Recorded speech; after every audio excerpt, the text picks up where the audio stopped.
Hello friends, स्वागत है आप सभी का हमारे चैनल स्टडी टैब पर। फ्रेंड्स, इस वीडियो में यहाँ पर हम डिस्कस करेंगे जो टॉपिक वाइज हमारी एमसीक्यू चल रही है। आज उसी क्रम में सेकंड वीडियो है हमारा, सेकंड पार्ट। फर्स्ट वीडियो में हमने डिस्कस किया था दोस्तों सभी बोलियां एवं उनके विकास के जो भी क्वेश्चंस बन सकते थे वो हमने एमसीक्यू वाइज एकदम कवर किए हैं। आज हम करेंगे यहाँ पर सेकंड टॉपिक। चलिए वीडियो करते हैं स्टार्ट। एकदम डिटेल में मैं यहाँ पर आपको सभी चीज़ें क्लियर करता हुआ चलूंगा, क्योंकि देखिए दोस्तों हिंदी आप सभी को पता है 20 मार्क्स की आती है, तो हमने क्या फोकस रखना है कि इसमें हम क्या स्कोर कर जाएं 20 में से 20। क्योंकि हिंदी में आप मान के चलना कि जो क्वेश्चन होते हैं वो बाहर से तो आते हैं है नहीं। अगर आपने सिलेबस अच्छे से कवर कर लिया तो आप आराम से ये चीज़ कर सकते हैं। जो अगर मान लो हिंदी में दोस्तों 20 में से 18 स्कोर कर लेगा तो वो मान लीजिए आप सिलेक्शन के 90% आपने आगे का एग्जाम यहाँ पर कवर कर लिया है। तो चलिए फिलहाल करते हैं वीडियो को स्टार्ट। संविधान के अनुच्छेद 351 में किस विषय का वर्णन है? तो ये क्या है दोस्तों, यहाँ पर हिंदी भाषा के विकास संबंधित निर्देश। ऑप्शन नंबर सी होगा करेक्ट।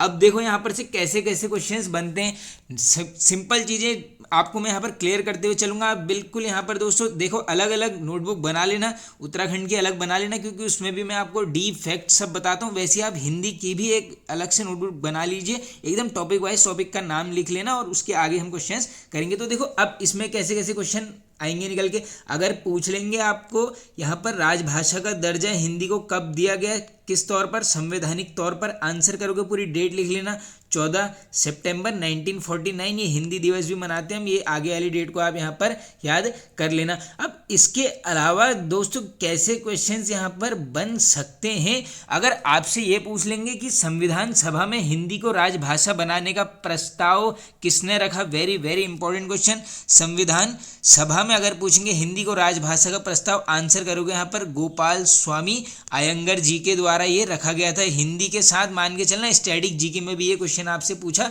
जा सकता है। इसके अलावा देखो अनुच्छेद 351 हमने देख लिया क्या है, हिंदी भाषा के विकास संबंधित निर्देश। अब इससे थोड़ा सा ऊपर आर्टिकल की तरफ अगर आप जाओगे, एक है यहाँ पर आर्टिकल 343। ये क्या बोलता है यहाँ पर, राजभाषा क्या होगी यहाँ पर हिंदी और लिपि क्या होगी यहाँ पर देवनागरी। इतने फैक्ट कर लो अपने क्लियर। इसके अलावा अगर पूछ लेंगे देखो राजभाषा आयोग का गठन, ये आपका दोनों में काम आएगा, स्टैटिक जीके और हिंदी। राजभाषा आयोग का गठन ये कब होता है यहाँ पर, जून 1955 में, सॉरी दोस्तों 95 नहीं होगा, 1955 में क्या हो जाता है यहाँ पर आदेश जारी हो जाता है। इसके अलावा अगर पूछेंगे आपसे बताइए इसके प्रथम अध्यक्ष कौन थे राजभाषा आयोग के, ये कौन थे यहाँ पर, बाल गंगाधर खरे जी थे इसके प्रथम अध्यक्ष। और इसकी बैठक भी पूछ सकते हैं दोस्तों कब बुलाई गई, ये है आपकी 15 जुलाई 1955। ये सभी फैक्ट कर लेना आप यहाँ पर नोट। अब चलते हैं आगे अपने नेक्स्ट क्वेश्चन की तरफ।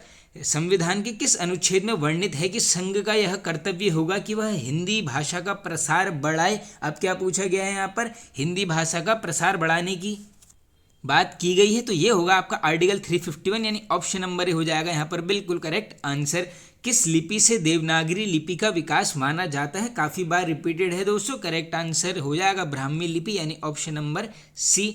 हिंदी किस लिपि में लिखी जाती है, तो कॉमन सा क्वेश्चन है, ये हो जाएगा आपका देवनागरी लिपि, यानी ऑप्शन नंबर डी। चलते हैं आगे। भारत में हिंदी को संविधान की किस धारा के अंतर्गत राजभाषा घोषित किया गया है, यह भी मैंने आपको ऊपर बता दिया है, यह है आपकी धारा 343। बी हो जाएगा आपका यहाँ पर बिल्कुल करेक्ट आंसर बी। अब देखो धारा 343 के ए में दिया गया है। चलते हैं आगे। किस तिथि को हिंदी को राजभाषा बनाने का निर्णय लिया गया, अभी ये चीज़ भी मैंने आपको क्लियर करवा दी है, 14 सितंबर 1949, यानी option number D correct answer. Devanagari लिपि का सर्वप्रथम प्रयोग किस राज्य से माना जाता है, वेरी वेरी इंपॉर्टेंट क्वेश्चन, बिल्कुल बन सकता है, इसको नोट कर लेना, गुजरात, ऑप्शन नंबर सी। कौन सी भाषा देवनागरी लिपि में लिखी जाती है, तो ये लिखी जाती है आपके यहाँ पर Gujarati, option number B correct answer हो जाएगा। चलते हैं आगे नेक्स्ट क्वेश्चन की तरफ। देवनागरी लिपि में स्वर वर्णों की संख्या है, आंकड़ा सीधे सीधे पूछा जा सकता है, करेक्ट आंसर होगा यहाँ पर, ये है आपकी 11। भारत की राजभाषा तो बताना है दोस्तों क्या है, ये है आपकी हिंदी। चलते हैं आगे। संविधान के किस अनुच्छेद में यह कहा गया है कि संघ की राजभाषा हिंदी और लिपि होगी देवनागरी, ये अभी डिस्कस कर लिया, आर्टिकल 343। देवनागरी लिपि मूलतः क्या है, अब ये हमने बताना है दोस्तों क्या है, ये क्या है, अक्षरात्मक लिपि है, यानी ऑप्शन नंबर ए बिल्कुल यहाँ पर करेक्ट होगा। चलते हैं आगे।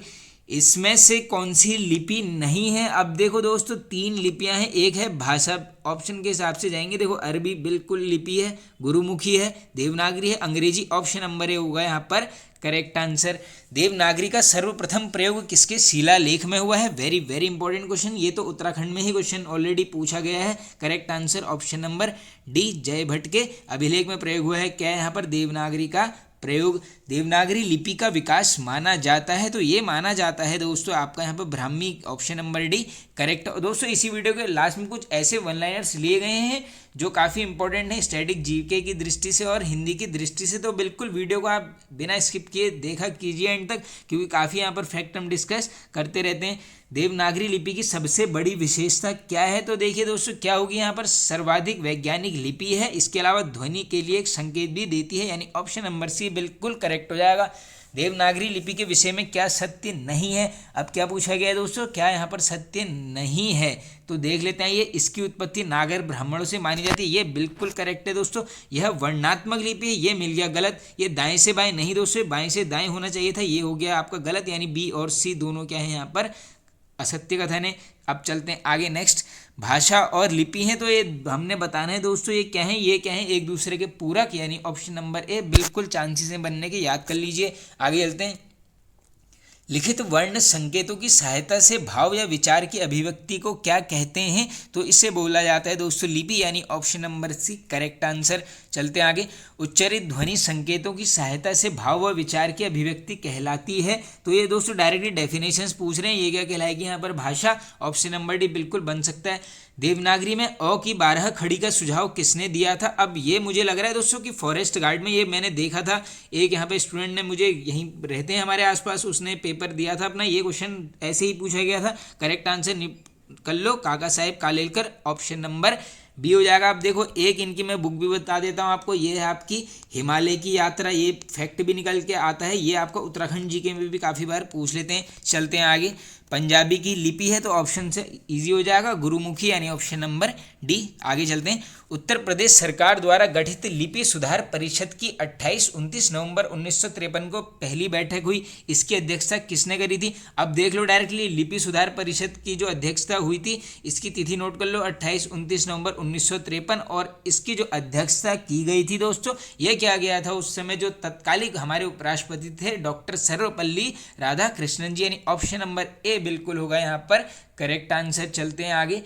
किस विद्वान ने देवनागरी लिपि के स्थान पर रोमन लिपि स्वीकार करने का सुझाव दिया था? ये भी काफी इंपॉर्टेंट क्वेश्चन है। करेक्ट आंसर होगा आपका यहाँ पर Suniti Kumar Chatterjee, option number D हो जाएगा यहाँ पर बिल्कुल करेक्ट आंसर। चलते हैं आगे। उत्तर प्रदेश सरकार द्वारा वर्ष 1947 में गठित देवनागरी लिपि सुधार समिति के अध्यक्ष थे, तो देख लीजिए देवनागरी लिपि सुधार समिति का गठन कब हुआ है? 1947 में हुआ है। अध्यक्ष पूछ लेंगे, आंसर करोगे आचार्य नरेंद्र देव, ऑप्शन नंबर ए बिल्कुल यहाँ पर करेक्ट होगा, और काफी इंपॉर्टेंट ये क्वेश्चन है। आगे चलते हैं। नागरी लिपि सुधार समिति के संयोजक थे, अब क्या पूछा गया है यहाँ पर? संयोजक कौन थे? तो इस केस में आंसर होगा ऑप्शन नंबर बी, काका कालेलकर जी। अब देखो दोस्तों एमसीक्यूज हो गए कवर। दोस्तों देखो ये जो अभी आपके सामने 26 एमसीक्यू आए हैं, ये किसके ऊपर थे? यहाँ पर देवनागरी लिपि के ऊपर, और उसमें जो भी यहाँ पर विशेषताएं, जो भी त्रुटियां, जो भी गठन, सारे क्वेश्चन देखो लगभग हमने यहाँ पर कवर कर लिए। तो इसमें से मुझे लग रहा है यहाँ पर 2 क्वेश्चन यहाँ पर अभी उत्तराखंड के एग्जाम्स में पूछे गए, तो देखो बिल्कुल टॉपिक वाइज चलेंगे, सिलेबस ऐसे ही कवर करेंगे।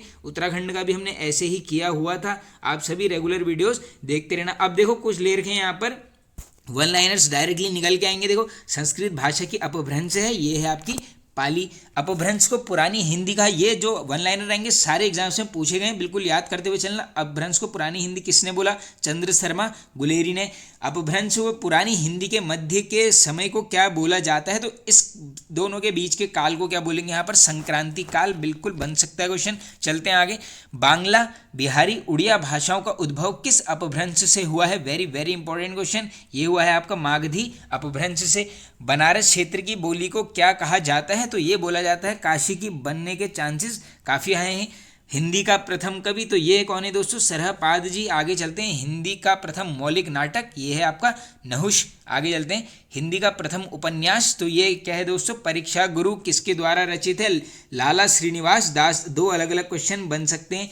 हिंदी की प्रथम मौलिक कहानी, तो ये लिखी गई है इंदुमती जी के द्वारा, किशोरी लाल गोस्वामी, ये नाम है आपका इंदुमती, और ये लिखा है किसने, किशोरी लाल गोस्वामी जी ने।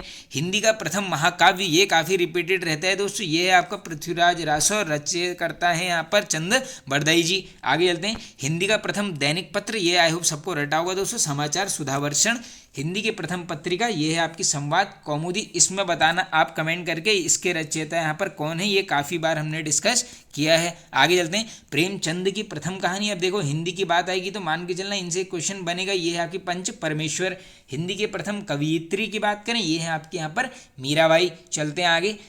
तार सप्तक में सम्मिलित महिला कवयित्री, तो ये कौन है दोस्तों, यहाँ पर दो हैं, शकुंतला माथुर और सुमन राजे। चलते हैं आगे। मीराबाई के गुरु का नाम, वेरी वेरी इंपॉर्टेंट और रिपीटेड है, ये है आपके रैदास। तुलसीदास के गुरु का नाम, ये कौन है दोस्तों, नरहरिदास। और लास्ट क्वेश्चन है वैश्विक दर्शन के प्रतिपादक, वेरी वेरी इंपॉर्टेंट क्वेश्चन। तो ये वैश्विक दर्शन के जो प्रवर्तक हैं ये है आपके कणाद। तो देखो दोस्तों ये वाला सेकंड पार्ट भी यहाँ पर हो चुका है एंड। आई होप आप सबको पसंद आया होगा दोस्तों। पसंद आए तो एक लाइक जरूर कर दीजिए दोस्तों। कमेंट करके बताइए आपको कैसा लगा दोस्तों। देखो आप कमेंट करते हो तो थोड़ा सा अच्छा लगता है, कमेंट पढ़ने में भी हमें भी लगता है, थोड़ा सा मोरल हमारा भी यहाँ पर ऊपर रहता है। और चैनल पर नए हैं तो सब्सक्राइब कर लीजिए, चैनल को सपोर्ट कीजिए दोस्तों, काफ़ी सपोर्ट की आवश्यकता है। और बेल आइकन को जरूर प्रेस कर लेना। Okay friends, thank you.